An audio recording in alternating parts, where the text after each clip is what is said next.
ভালোবাসার নয়, এ যেন ভাঙনের মৌসুম। টলিউডে কান পাতলেই একের পর এক ভাঙনের গুঞ্জন। সেসব নিয়ে এবারও বরাবরের মতোই মুখ খুললেন স্পষ্টভাষী অভিনেত্রী শ্রীলেখা মিত্র।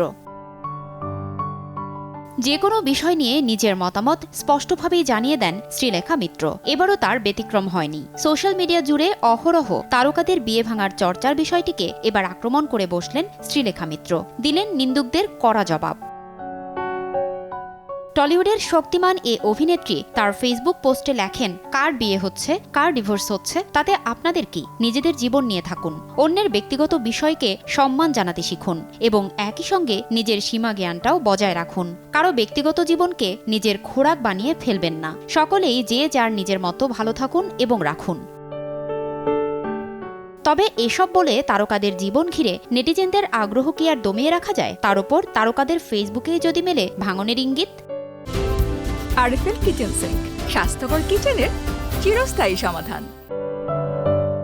টলিপাড়ার একসময়ের পাওয়ার কাপল বলে পরিচিত ছিলেন তারা, যিশু সেনগুপ্ত ও নীলাঞ্জনা ভৌমিক। শোনা যাচ্ছে তাদের সুখের সংসারে ফাটল ধরেছে। গুজরাটের সিনাল সুরতির সঙ্গে নাকি প্রেমের সম্পর্কে জড়িয়েছেন যিশু। এমন খবরে মন ভেঙেছে বহু অনুরাগীর।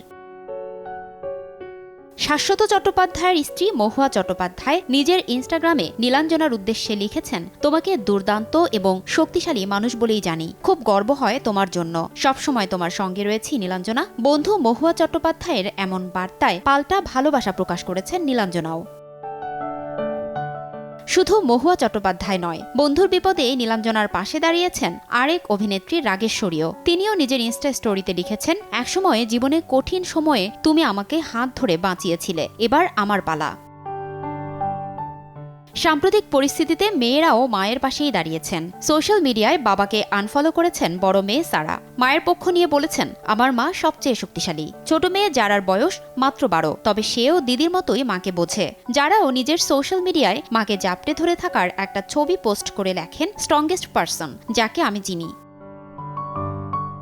এসব ঘটনার মধ্যেই নিজের নামের পাশ থেকে সেনগুপ্ত পদবি সরিয়ে ফেলেছেন নীলাঞ্জনা। তবে ডিভোর্স কিংবা পরকীয়ার বিষয়ে এখনো পর্যন্ত মুখ খোলেননি যিশু সেনগুপ্ত। ফারজানা লিনা, সময় সংবাদ, ঢাকা।